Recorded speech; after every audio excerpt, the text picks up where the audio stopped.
buckle up, y'all. It is the perfect time of year to make some Louisiana Easter bread. And if you're like, what the heck is Louisiana Easter bread? Don't worry, our friends from Louisiana had no idea what it was either.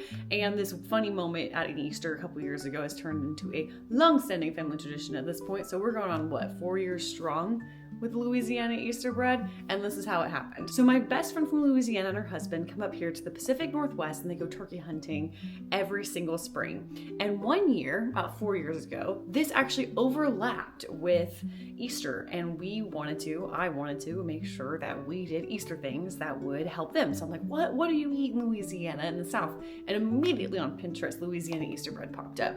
I did a little more research. It was everywhere. It was everywhere. If I typed in Louisiana and Easter meals, Louisiana Easter bread popped up, and it had all this backstory. It's in a wreath, it's, spring, it's renewal, very similar to like Ladies' Day that I've seen. The same like wreath, kind of like rebuilding, regrowth, etc.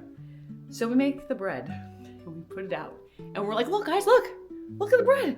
And they were like, oh yeah, thanks. What's the significance of it? And I was like, it's Louisiana Easter bread. And they were like, we have no idea what you're talking about. When she went home, my friend Katie Jo found out from her grandma that she had heard of it. It might be like Italian descent, maybe. But it became such an inside joke for all of us that every year we make Louisiana Easter bread. So when Katie Jo sent me her family cookbook, which honestly, this is fantastic and everybody should do one of these, she sent over a little shout out to the Schrock family of the Pacific Northwest, Louisiana Easter bread. So let's get started on it.